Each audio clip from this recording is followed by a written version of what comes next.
სალამი მოგესალმებით, ვაგრძელებთ ჯონ მაკარტურის საუბრების ქართულ ენაზე ატვირთვას, ეს არის ბიბლიური კითხვები და პასუხები, რომელიც ჩაწერილი იქნა ლოს-ანჯელესში, კალიფორნიის შტატში 1991 წლის 1 იანვარს.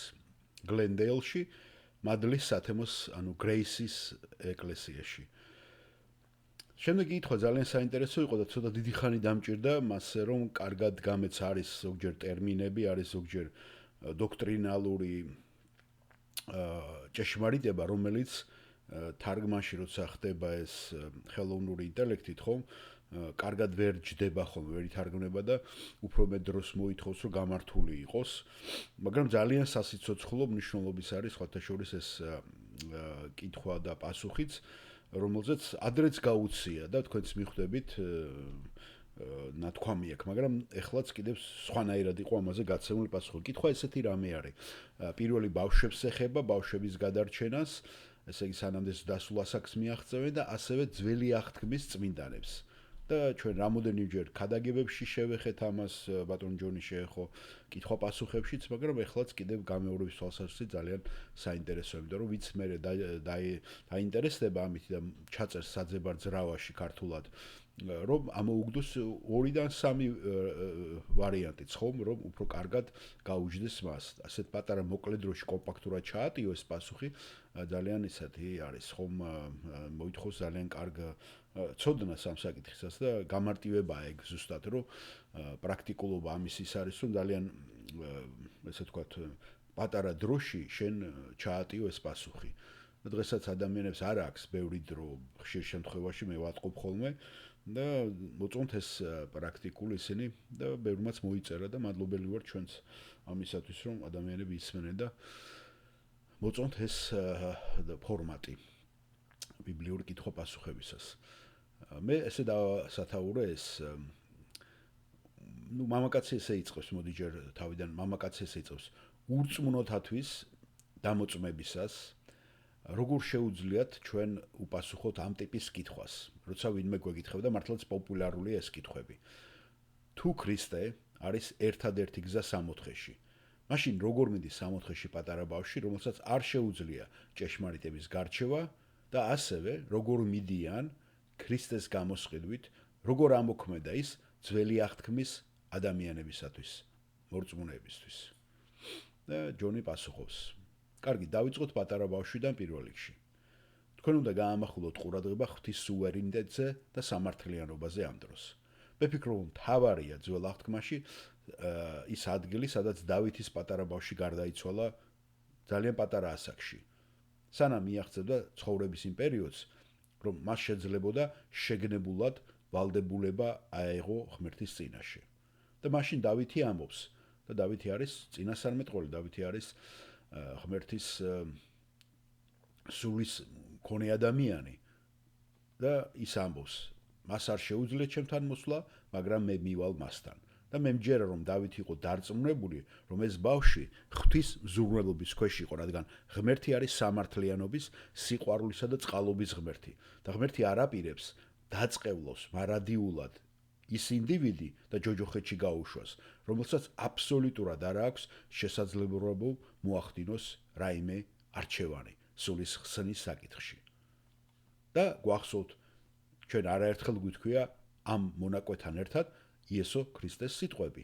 გამოუშვით ბავშვები ჩემთან, რომ მოვიდნენ. გახსოვთ ხო, როცა მოწაფეები უგრძალავდნენ ამის გაკეთებას. და იესომ უთხრა, არა, მე ნებას ვრთავ იმ პატარა ბავშვებს მოვიდნენ ჩემთან. რადგან ის ამბობს ასეთებისა, რა, ცათა სასუფეველი. და მე ვფიქრობ, რომ იესომ დაადასტურა ის, რაც დავითმა იცოდა გულში, რომ როდესაც პატარა ბავშვი კვდება, ეს პატარა ბავშვი ღვთის მკლავებში მიიღება. ახლა იმ პერიოდის შემდეგ, როდესაც ისინი მიაღწევენ იმ დონეს, რომ უნდა მიიღონ საკუთარი გადაწყვეტილება, ვფიქრობ, რომ ეს უკვე სხვა საკითხი ხდება. და მათ უკვე მოუწევთ ინდივიდუალურად ამის ვალდებულების ამ გადაწყვეტილების მიღება. და ვიღაცები კიდევ სვამენ კითხვას, რა მოხდება თუ მათ არ აქვთ ეს ინფორმაცია, გაიცით ხომ? ესეც ცნობილი კითხვა არის. და მე მჯერა, რომ ქრისტე, იესო ქრისტე არის სინათლე, რომელიც ანათებს ყველა ადამიანის გულში, რომელიც კი მოდის ამ სამყაროში და იბადება. და მე მჯერა რომ რომაელების წერილის პირველ თავში ნათქვამია, ადამიანს აქვს საკმარისი ცოდნა ინტუიციურად და თანდაყოლილად, რომ ვერანაირად ვერ გაიმართლოს თავი. და თუ ის ცხოვრობს იმ სინათლით, რაც აქვს, ღმერთი მას მიცემს უფრო მეტ შუქს და გამოისყიდის მას. და თქვენ შეიძლება რომ მოყვეთ უამრავი ასეთი ამბავი და ისტორია კაცობრიობის სავსეა ამ ფაქტებით. როცა ვიღაცა სვავს კითხავს, აი, რა იმართება იმ ადამიანს, ვინც კუნძულზე ცხოვრობს, აბორიგინელებთან ზანცნობილი ის არის, ხომ? და მას არაფერი არ გაუგია. ჩვენ გვეუბნება ბიბლია, რომ არის, ყველა ადამიანში მოცემულია სინათლე. ასე რომ მე მჯერა რომ ასე ექცევა ღმერთი იმ ადამიანებს და ფიქრობ მე საკითხი, ანუ ღვთისამართლიანობა, თავად ღმერთს უნდა მივანდოთ და დაუტოვოთ. და ბევრი კითხვებიც ამ კუთხით არ დავსვათ, რადგან ეს მისი პრეროგატივაა და მისი პროვიდენციის, ანუ მისი სუვერენიტეტის საკითხია. ჩვენ ვიცით, რომ ღმერთს არ სურს, რომ ვინმე რა დაიღუპოს. დიახ, დაიღუპოს. და თუ ეს გამოხატავს იმას, რაც ღვთის გულშია ადამიანის მიმართ, მაშინ ჩვენ არანაირად არ უნდა ვიგრძნოთ და ეჭვი არ შევიტანოთ იმაში, რომ ღმერთი ვინმეს უსამართლოდ დაგმობს და უსამართლოდ მოექცევა. და რა იყო კიდე მეორე ნაწილი? დიახ, რაც შეეხება ძველი აღთქმის წმინდანებს. გახსოვთ ა ブラ ამმა რა დაიჯერა და რა ირწმუნა. მან ღმერთის ირწმუნა ის რაც ღმერთმა უთხრა და ეს მას სამართლიანობაში ჩაეთვალა. ანუ ის გამართლდა ამითი.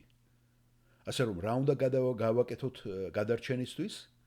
შენ უნდა გამართლდე. და როგორ გახდები მართალი ძველ აღთქმაში?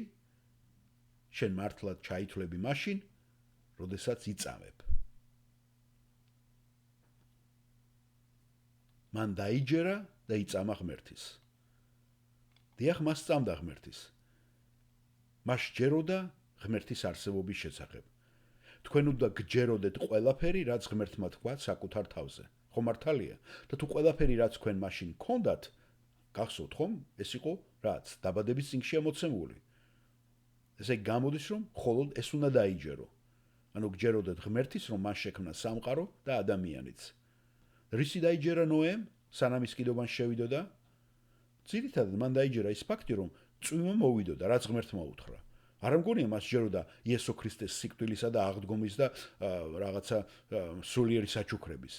მე ფიქრობ, რომ მას ჯეროდა, რომ ღმერთი იყო ღმერთი და თუ ღმერთი ამბობს, რომ წვიმა მოვა, რომელიც მანამდე კაცობრიობას საერთოდ არ იცოდა რა იყო წვიმა, არ მოსულა, მანამდე არ უწვიმია. მან დაიჯერა ღმერთის სიტყვის. და ამითი ის იყო მართალი კაცი. ასე რომ კაცობრიობის ისტორიის დროის ნებისმიერ მომენტში ეს იყო ყოველთვის რწმენის საკითხი. ეს არადოს ყოფილა რჯულისა და საკუთარი ძალებით და კეთილი საქმეებით გადარჩენის საკითხი. ყოველთვის ძველ აღთქმაში, როდესაც ებრაელი გადიოდა ამ პროცესს, მსხვერპლშეწირვა იქნებოდა ეს თუ რჯულის საქმეები, ეს ამითი ყოველთვის ავლენდა მათ შინაგან რწმენას. თორემ ის ეს რწმენის გარეშე მხოლოდ ლეგალიზმი იქნებოდა. რატომ? გახსოვთ, ფარისევლები იცავდნენ მსხვერპლშეწირვას, ხომ? და არ ღვევენ ისინი მოსეს კანონს თუ არა? რა თქმა უნდა, იესომ ამხილა. იესომ დაწყევლა ისინი. ასე არ არის? და რატომ გააკეთა იესომ ეს? იმიტომ რომ ეს ყველაფერი რწმენით არ ხდებოდა. ეს ყველაფერი იყო ზედაპირული. მაგრამ იესო ქრისტე რასაც ეძებდა, ის ეძებდა ნამდვილ და წრფელ გულს. ასე რომ, როდესაც ფაქტორობდივართ, ჩვენ მალაქია წინასწარმეტყველში მივდივართ, იქ უკვე სულიწმინდა ამბობს. თქვენ მე მთავაზობთ კოჭლსა და სნეულს, ბრმას და დასახიჩრებულ ცხოველებს, რაც აჩვენებს, რომ ეს მცდარი იყო. ასე რომ, რაც ღმერთმა თქვა, ის ამბობს, მე ვსურს რწმენის ჭეშმარიტი გული, რწმენის ჭეშმარიტი ნაყოფები, რომლებიც გამოხატავს თავს სხვალშეწირვის დაცვასა და კანონის დაცვაში. როცა გექნება თქვენ ჭეშმარიტი რწმენის გული, მე ჩაგითვლით უკვე ამ სხვალშეწიროებსაც სიმართლედ. ახლა რა ეხებოდა და რა მოქმედებდა ამ ძველი აღთქმის ადამიანებზე ცოდვების მისატევებლად? რა ეხებოდა მათ ცოდვებს? სხვალშეწიროები? სხვალშეწირები გამოისყიდიდა მათ ცოდვებს? შეიძლებოდა თუ არა ხარებისა და თხების სისხლით ცოდვების წაღება? არა, რა თქმა უნდა. აბა რა იყო ის, რაც ეხებოდა ძველი აღთქმის წმინდათა ცოდვებს? ეს იყო სწორედ იესო ქრისტეს სიკვდილი და მისი სისხლი. და დანარჩენი ყველაფერი ეს იყო მითითება და მინიშნება ამ სიკვდილზე. და ეს უბრალოდ მოგვიანებით კი არ მოხდარა იესო ქრისტეს სიკვდილი. იესო ქრისტეს ჯვარი ეს კაცობრიობის ისტორიის მწვერვალია და ის მოიცავს ყველაფერს. წინ და მის შემდეგაც. ასე რომ ჯვარზე იესო ქრისტეს სისხლი ძველი აღთქმის წმინდათა ცოდვებსაც ეხებოდა. ხვდებით, რომ ბიბლია გვეუბნება, რომ სანამ იესო ქრისტე ჯვარზე მოკვდებოდა, ძველი აღთქმის წმინდანები იყვნენ შეულში. გასვოთ ხო ეს ჩვენ განვიხილეთ ადრეც ეფესელთა მე-4 თავში, სადაც ნათქვამია. ამიტომ ამბობს, ავიდა მაღლობზე და ატყვევა ტყვეობა და საჩუქრები უბოძა ადამიანებს. ავიდა კი რა არის ის თუ არა ის, რომ იგი დედამიწის ყველაზე ღრმა მხარეებში ჩავიდა, ჩასული კი იგივეა, რაც ასული ყველა ცაზე მაღლა, რათა აღავსოს ყოველივე. და მე მჯერა, რომ როდესაც ის მოკვდა ჯვარზე, მან გადაიხადა საფასური და შეულიდან ჩავიდა და გამოიყვანა ძველი აღთქმის წმინდათა სულები და წაიყვანა ისინი მასთან სამოთხეში, რომელიც მან მოამზადა მათთვის. მაგრამ ისინი უნდა დალოდებოდნენ მას, სანამ ეს გაკეთებოდა და სანამ არ შეძლებდნენ სრულიად მის სრულყოფილებაში შესვლას. ასე რომ თქვენ უნდა დაინახოთ იესო ქრისტეს ჯვარი, როგორც ისეთი კულმინაციური მწვერვალი კაცობრიობის ისტორიაში, რომელიც მადლით წინ და უკანაც ვრცელდება. ეს გაძლევთ თქვენს ხსნას წარსულში, აწყოში და მომავალშიც. ასე რომ ისინი არ გარდარჩენილან მოსეს კანონის შესრულებით. ისინი ემორჩილებოდნენ კანონს, რადგან სწამდათ ღმერთის, როცა მათი გული ჭეშმარიტი იყო და მათი მორჩილება უბრალოდ ამ რწმენის დადასტურება და შედეგი იყო. და ქრისტეს სიკვდილი იყო ის, რაც იზრუნებდა მათ ცოდვებზე. აბრაამი გადაარჩინა იესო ქრისტეს ჯვარზე სიკვდილმა, რადგან მხოლოდ ქრისტეს სიკვდილს შეეძლო მისი ცოდვის გამოსყიდვა, მიუხედავად იმისა, რომ ის ჯერ კიდევ არ იყო განკაცებული აბრაამის დროს. იმიტომ რომ ღმერთის თვალში ჩვენ ვიცით, ხომ, რომ დრო არ არსებობს. მისთვის 1000 წელი ისევეა, როგორც ერთი დღე, როგორც ამას პეტრე მოციქული გვეუბნება თავის წერილში. ხომ მართალია? ასე რომ ჯვარი, იესო ქრისტეს ჯვარი გადაჭიმულია დროის ყველა ეონში.